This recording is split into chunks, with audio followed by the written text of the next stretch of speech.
चलिए आगे देखते हैं, आगे कौन सा क्वेश्चन है। अभी आगे का जो क्वेश्चन आएगा उसमें आपको दिखेगा कि इंडस वैली के लोगों के जो कैरेक्टर्स है उसके बारे में पूछा गया है। इंडस वैली के जो लोग हैं उनके कैरेक्टर्स के बारे में पूछा गया है। वे कैरेक्टर के बारे में क्या पूछा गया है? पहला कि इंडस वैली के जो लोग हैं उनके पास ग्रेट पैलेस और टेम्पल्स थे। पहला स्टेटमेंट क्या है कि इंडस वैली के जो लोग हैं उनके पास ग्रेट पैलेस और टेम्पल्स थे, या उन लोगों ने वैसे टेम्पल्स या पैलेस बनाए थे। दूसरी बात, इंडस वैली के लोग मेल और फीमेल दोनों डेटीज को वर्शिप करते हैं। दूसरी बात क्या है? मेल और फीमेल दोनों डेटीज को वो वर्शिप करते हैं। तीसरी बात, they employed horse drawn chariots in the warfare. उन्होंने क्या है, वॉरफेयर में हॉर्स जिस रथ को खींचते हैं ऐसे रथ उन्होंने इस्तेमाल किए थे। हालांकि रथ ऐसा होता है कि मोस्टली हॉर्स ही उसको खींचते हैं। एक समय था कि हॉर्स से पहले बुलक्स वगैरह भी आपके रथ को लगाए जाते थे। बट मोर एंड लेस जो हमें चैरियट्स मिलते हैं हम, या जो जिसको हम एज ए चैरियट जानते हैं, वो हॉर्स के होते हैं। और अभी अभी थोड़ी देर पहले हमने डिस्कस किया कि इंडस वैली के लोगों को हॉर्स पता नहीं था, हॉर्स लाया था आर्यंस ने।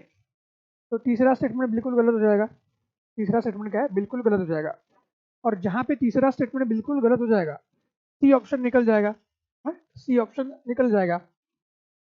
फिर दूसरे स्टेटमेंट की तरफ आप ध्यान से फिर से पढ़ेंगे उसको, तो फिर हमें ध्यान में आएगा कि इंडस वैली के लोग तो मेल और फीमेल दोनों जो आपकी गॉड डेटीज है या गॉड या गॉडेस है उनको वर्शिप कर रहे थे। क्यों? क्योंकि मेल डेटी हमें पता है पशुपति महादेवा, ये बिल्कुल पता है हमें। और फीमेल डेटी के बारे में भी पता है, ठीक है, मदर गॉडेस। इतना तो हमें पता ही है, बेसिक इन्फॉर्मेशन, ठीक है। और इस वजह से क्या है, ये स्टेटमेंट सही है। तो अगर दूसरा स्टेटमेंट सही है तो डी आपका हो ही नहीं सकता। None of the above is correct, ये तो हो ही नहीं सकता है, क्योंकि एटलीस्ट एक करेक्ट स्टेटमेंट हमारे पास है। डी को एलिमिनेट किया। दूसरा सही है तो फिर हमारे पास चुनाव सिर्फ ए या बी में से है। एक तो पहले दोनों स्टेटमेंट सही हो सकते हैं या सिर्फ दूसरा स्टेटमेंट सही हो सकता है। दूसरा तो बिल्कुल सही है। फिर से पहला देखते हैं। इंडस वैली के लोग जो है उनके पास ग्रेट पैलेस और टेम्पल थे। अभी मेल और फीमेल डेटीज इंडस वैली के लोगों ने वर्शिप की है, ये हमें पता है, ठीक है। पर जब हमें ये पता है कि वो मेल और फीमेल डेटीज वर्शिप करते थे, तो क्या उस समय हमने ऐसा कुछ पढ़ा है कि वो मेल और फीमेल डेटीज मंदिर में मिले हमको? है? हमें उतना तो पता है कि मंदिर में मेल और फीमेल डेटीज इंडस वैली के टाइम पे है ही नहीं। इंडस वैली के बहुत सारे बिल्डिंग्स हमको मिलते हैं, पर एक भी बिल्डिंग ऐसा नहीं है जिसको हम टेम्पल कह सकते हैं। एक भी स्ट्रक्चर या आर्किटेक्चर जो रिलीजियस है, तो इसकी वजह से हमें कोई टेम्पल नहीं मिला है, ना हमारे पास कोई पैलेस है। मोहनजोदड़ो में एक ही हमें एक घर ऐसा मिला है जिसको 100 रूम्स है, उस घर के 100 रूम्स है, और वो पैलेस हो सकता है, ऐसी संभावना हिस्टोरियंस ने दर्शाई है। उसके बारे में कोई कंफर्मेशन नहीं है। और उसके अलावा इंडस वैली में ऐसी कोई हमारे पास बिल्डिंग नहीं है जिसको हम पैलेस कह सकते हैं, ग्रैंड पैलेस। इसलिए पहला स्टेटमेंट आपका रॉन्ग हो जाएगा। पहला स्टेटमेंट हमारा क्या है? रॉन्ग है। पहला रॉन्ग है तो ए भी जाएगा। सिर्फ करेक्ट आंसर सही चुना हमारे पास आएगा 2 ओनली। तो इस तरीके से हमें चीज़ों को लिंक करना है, चीज़ों को अंडरस्टैंड करना है, और एक दूसरे के साथ कैसा उनका संबंध है वो पता करना है। आइए आगे देखते हैं। अभी देखिए 2011 का और एक क्वेश्चन है, उसमें क्या मेंशन किया गया है?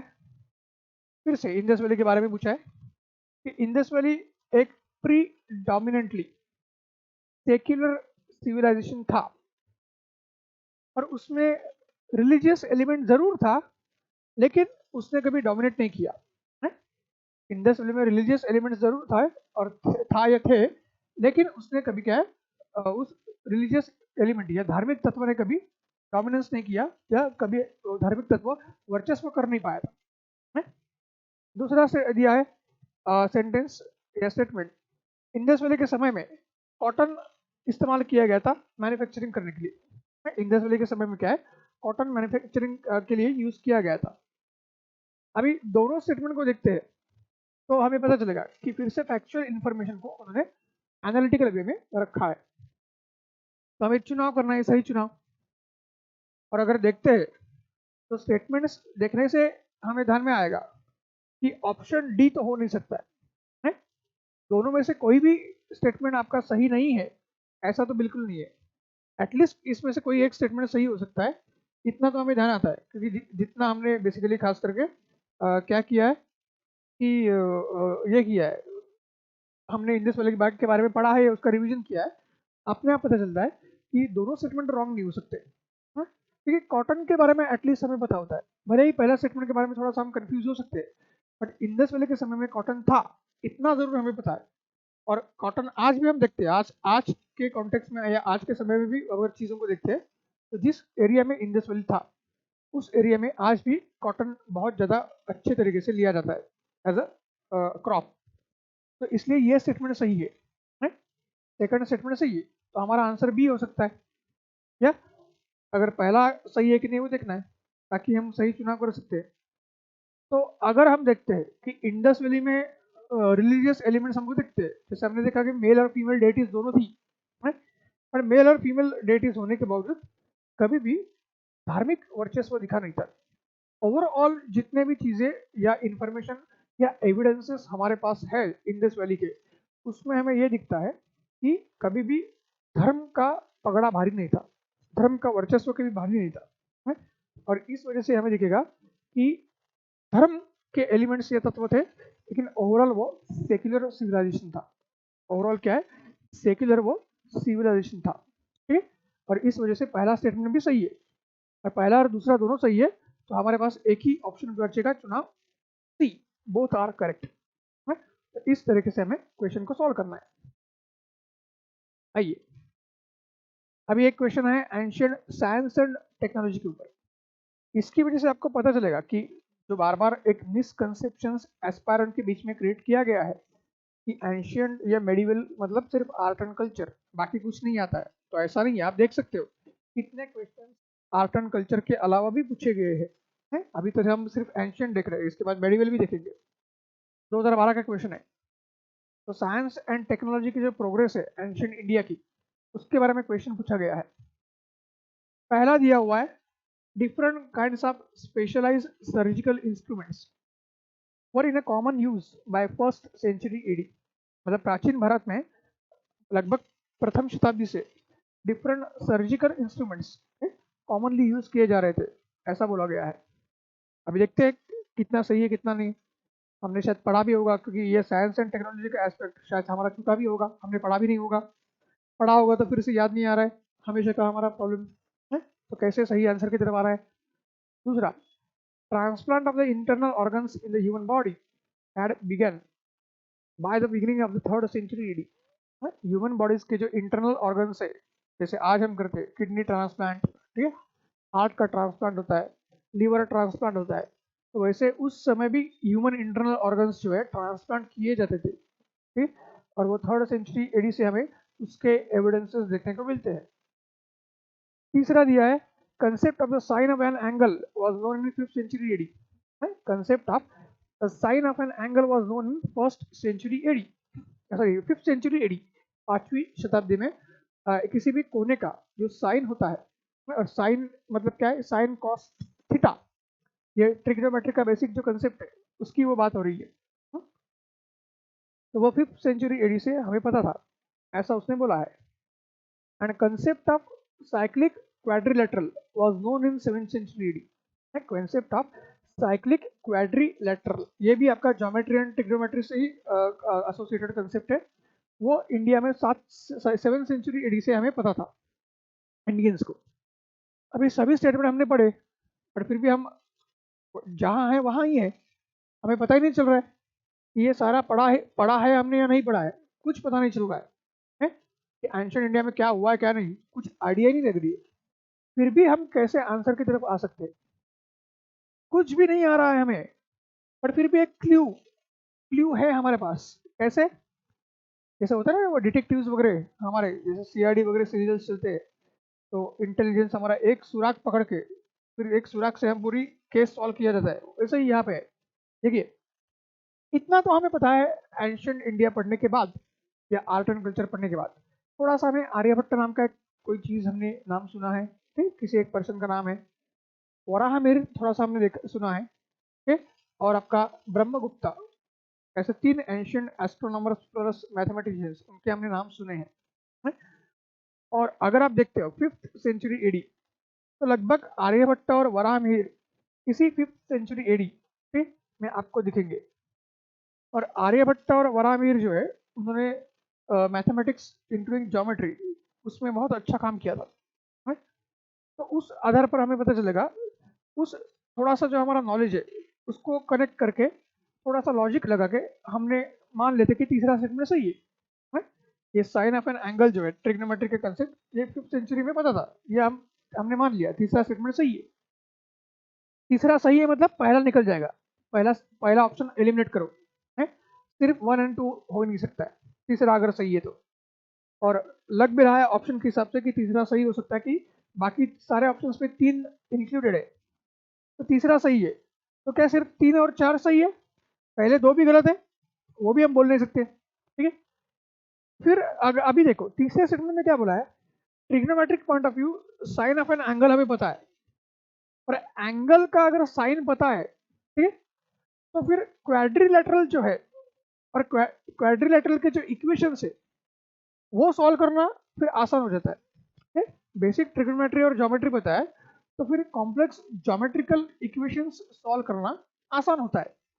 तो ये अगर सही मान लिया तो फिर ये पॉसिबल है, ये लिंक हमें लगाना है। ये सही मान लिया तो ये भी पॉसिबल है, ये लिंक लगाना है।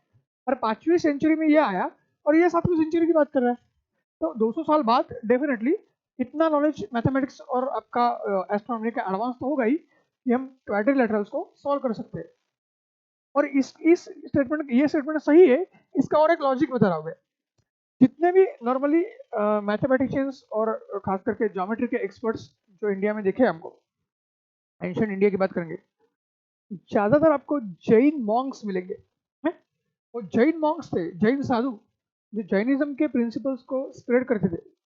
बट जैनिज्म को या जैनिज्म की फिलोसफी को स्प्रेड करते करते उनका मैथमेटिकल एंड एस्ट्रोनॉमिकल नॉलेज, चाहे वह अलजेब्रा हो या ज्योमेट्री हो, वो बहुत ज़बरदस्त था। और ज़्यादातर मैथमेटिशियंस जो एंशिएंट इंडिया के हैं उसमें से जैन्स आपको ज़्यादा दिखते हैं। और 7th सेंचुरी एडी जब लगभग आ गई तो हमें दिखेगा बुद्धिज्म भले डिक्लेयर हो रहा हो, बट इंडिया में जैनिज्म थोड़ा ज़्यादा फैल रहा था। और खास करके वेस्टर्न इंडिया और साउथ इंडिया में जैनिज्म ज़्यादा स्प्रेड हो रहा था। और जो भी रीजनल किंगडम्स वेस्ट और साउथ इंडिया में आ रहे थे उसमें जैनिज्म को ज़्यादा प्रेफरेंस दिया जा रहा था बुद्धिज्म के बजाय। अगर ये बात भी थोड़ी सी हमें पता है और ये पता है कि जैनिज्म में ज़्यादातर आपके मैथमेटिशियंस मिलते हैं, तो फिर सेंचुरी के हिसाब से ये बात क्लियर हो जाएगी, ये स्टेटमेंट भी आपका करेक्ट है। तो फिर ये क्लियर हो जाएगा, ये स्टेटमेंट करेक्ट है। तो इसको क्या करना है, जैनिज्म से कनेक्ट करना है। सेंचुरी और आपका ये दोनों जैनिज्म से लिंक करो। ठीक है, तो ये दोनों सही है तो जाहिर सी बात है, तो हमारा ऑप्शन बी भी हो सकता है या और आगे कुछ भी हो सकता है। फिर पहले दो स्टेटमेंट के ऊपर आते हैं, इसमें क्या बोला है कि different kinds of specialised surgical instruments were in common use by 1st century AD. अभी फिर हम ध्यान देखते हैं तो जैसा मैथमेटिशियंस और एस्ट्रोनॉमर्स के बारे में जानते हैं वैसे ही हमने कहीं पढ़ा होता है कि इंडिया में चरक और सुश्रुत नाम के 2 फेमस फिजिशियंस थे। उनमें से एक फिजिशियन थे चरक, और सुश्रुत जो थे वो आपके ये थे, सर्जन थे, ऑपरेशंस वगैरह करते थे, सर्जरी करते थे। और इसकी वजह से क्या है, चरक और सुश्रुत इन दोनों का नाम कुषाण एम्परर कनिष्क से जुड़ा हुआ है। चरक एंड सुश्रुत जो है इन दोनों का नाम किससे जुड़ा हुआ है, कुषाण एम्परर कनिष्क से जुड़ा हुआ है। और कुषाण एम्परर कनिष्क जो है ये 1st सेंचुरी एडी में थे। Kushan emperor Kanishka 1st century AD में है, और यहाँ पे भी 1st सेंचुरी एडी में दिया है क्योंकि चरक और सुश्रुत दोनों ही कनिष्क के कोर्ट में थे। तो फिर ये भी स्टेटमेंट आपका सही हो जाएगा। तो फिर क्या है, ये भी स्टेटमेंट आपका सही हो जाएगा। और ये सही हो जाएगा तो हमारा पास हमारा आंसर बी भी ऑप्शन निकल जाएगा। सी और डी में से देखना है, 1, 3 और 4 भी हो सकता है, या आपका 1, 2, 3, 4 भी हो सकता है। फिर आप देखिए यहाँ पे 1st सेंचुरी है, यहाँ पे 5th सेंचुरी है। 5th सेंचुरी में जो डेवलपमेंट हुई है उससे लॉजिकली डेवलपमेंट 7th सेंचुरी में मिलती है। 5th सेंचुरी में जो हमारी डेवलपमेंट हुई है उसकी लॉजिकल डेवलपमेंट हमें 7th सेंचुरी में मिलती है इधर में। तो अगर 5th सेंचुरी में जो डेवलपमेंट हुई है उसकी लॉजिकल डेवलपमेंट हमें 7th सेंचुरी में मिलती है, वैसी ही चीज़ हम यहाँ पे भी देख सकते हैं। 1st सेंचुरी में जो डेवलपमेंट हुई है उसकी लॉजिकल डेवलपमेंट आपको 3rd सेंचुरी में मिलेगी। आप सोचिए, अभी तो हम कैसे सही आंसर की तरफ आ रहे हैं, हमें कुछ पता नहीं है, फिर भी हम क्लूज जोड़ के हम आने की कोशिश कर रहे हैं। तो अभी आप देखिए कि अगर 1st सेंचुरी एडी के आसपास सारे सर्जिकल इंस्ट्रूमेंट्स अवेलेबल थे और सेकंड स्टेटमेंट में क्या दिया है, transplant of the organs in a human body, ये 3rd सेंचुरी एडी से शुरू हुआ।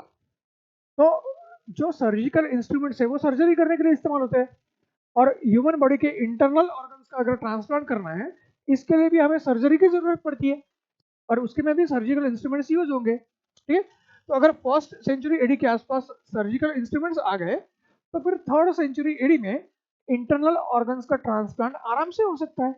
लॉजिकली अगर देखते हैं, सिक्वेंशियली देखते हैं, रीजनिंग को अप्लाई करेंगे तो स्टेटमेंट के बीच का लिंक या लॉजिक बन रहा है, दोनों स्टेटमेंट एक दूसरे को सपोर्ट कर रहे हैं, तो डेफिनेटली ये भी स्टेटमेंट सही है।